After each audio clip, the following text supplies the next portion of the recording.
We are now joined by UFC middleweight Brandon Allen. Brandon, thank you very much for joining us today. Thank you for having me. We will start with Gabriel Gonzalez with Cage Side Press. Well, Brendan, it feels like we spoke to you just last week. Can you talk about, from your point of view, how everything unfolded from last Saturday to getting a new opponent? Everything happened on Saturday, everything. Saturday, they called me around noon. My manager called me and said that he had tested positive and that obviously he was going to be able to fight. I told him I'd fight anybody they had that night or 205 next week, which is this week. And they tried to reschedule us for November 28th, which is the day after my kid's birthday. And I'm not missing my kid's birthday as long as I'm alive for anybody. They tried to reschedule us for December the 4th. It's my wife's birthday. Then they said January 13th or 16th, whatever the Saturday is. I said yes. They came back with November 21st. Told them no, that's my mother's birthday.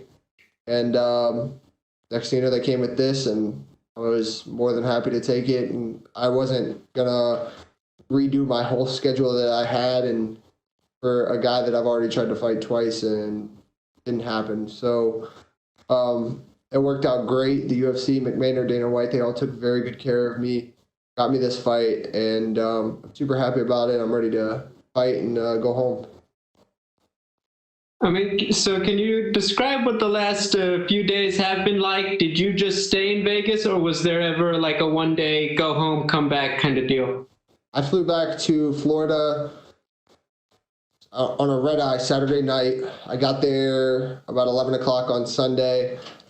Slept, ate with some of my friends, my family, and then, the family that I have in Florida.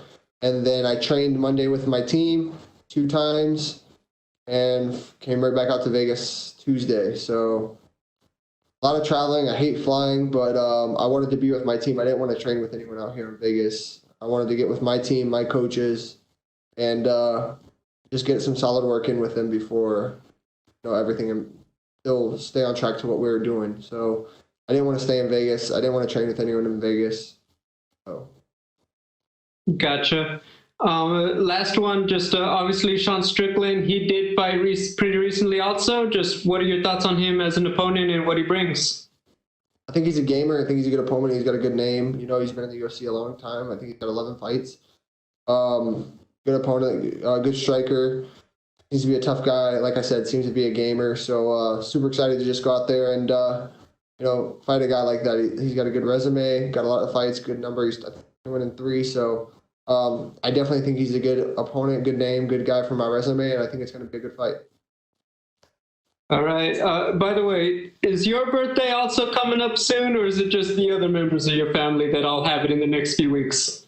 So it's my mom, my daughter, my wife, literally back to back. And then I'm December 28th, so. All right, so they get a little bit of a break to pay you back. That's awesome. Hey, good luck. Thank you. Thank you. We'll go next to Mike Bond with USA Today. Your line is open. Hey, Brenda, I'm just curious. You talked about kind of nailing down the date here. What about the weight? How did you guys reach the conclusion of a catch weight? I know 185 isn't the easiest for you. Is that something you threw out there, or was that Sean, or how did that come about? I think it was pretty well known that I wasn't going to make 85 again, just because I didn't know how my body would respond. And I didn't want that to be a problem for me physically. But Sean didn't want to make weight either, from what I understood, because he had just fought 2 weeks ago. So I think it was pretty well known. Mick came to me and said he thought it was going to be at 200, 205, but he wasn't sure. They wanted to get with Strickland and see what he weighed, and I was good with pretty much whatever. So they just texted me and said 195, and yes, sir, let's go. Yeah, are you feeling pretty good about that weight going into tomorrow right now at this point? Yeah, I don't have to cut anything. I'm already on weight. That's great. And what matchup do you like better between Sean and Ian? I like Sean better. I think it'll be more that I can display, and I think it'll be a better fight for the fans, just because he's a good striker.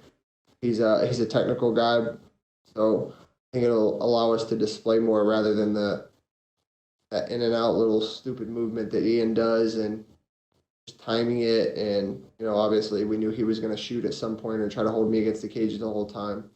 So I think this will be a better fight for sure, especially from the fans' perspective. Yeah, and when we saw him fight just a couple weeks ago, he was doing a ton of talking in the cage against Jack. Is that something you're preparing yourself for, and you're maybe excited to engage him a little bit with, or what do you kind of think of that element? I'll be excited if he does it, but I highly, highly doubt that that's going to happen. I don't give my opponents enough space to talk. That's just not my style. Go in there, we're going to get right to business, and we're going to see what happens. That's just the plan. So I doubt he's going to be talking to me. But if he does, great. I love that. Great answer. Appreciate it, man. No problem. We'll go next to Jay Anderson with Cageside Press. Your line is open.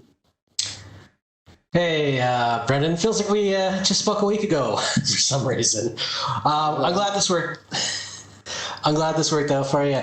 Just a couple of quick ones. First of all, you mentioned the Dana White and Sean Shelby and everyone really coming through here. Did you wind up paid your show money for the Ian fight, or is this in place of that? They took care of me. All right, fair enough. And, how concerned were you coming into this week with Ian testing positive that you could have actually picked up the virus after being, close proximity to him at the weigh-in? I wasn't worried about that at all. Me and my whole family have already had it. I wasn't worried about it at all whatsoever. People had to message me and tell me, "Oh, you took your mask off with face-offs." Yeah, I sure did. I wanted him to know that, I don't know, you don't know until you've done it, but a face-off is raw. You can see in your opponent's eyes what you're in for most of the time. So. He said some stupid stuff about he was going to break me, so at weigh-ins, which I didn't even know that could be done. But, yeah, so that was my thing. But, no, I wasn't worried about it at all. I didn't care. And last one for me. Have you ever, I know everyone's gone through a heck of a weird year this year, and it's been very trying for most of us, but have you ever had a year in your professional career like this with an opponent pulling out twice and this kind of roller coaster that you've gone through? No, but as far as the whole Ian thing, because obviously I feel like that's where the questions go towards. I'm kind of over the whole Ian thing. If it happens, it happens. But in order for me to sign a contract with that guy again, there's going to have to be a replacement in play to know that I am going to fight that night. Because it's not like I'm made of money, and camps cost a lot of money, and by the time I fight, I've already spent the money that I have for the camp.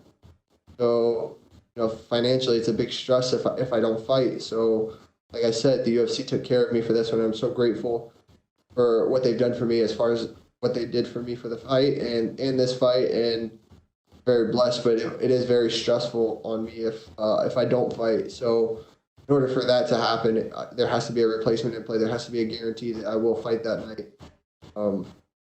But in regards to Ian, I'm kind of over that. The ship's kind of sailed. For me, if it comes across my desk, obviously I'm not going to say no. I just need to make sure that I'm fighting that night. But it is what it is. All right, well, looking forward to it. Glad it all worked out in the end, man. Thank you.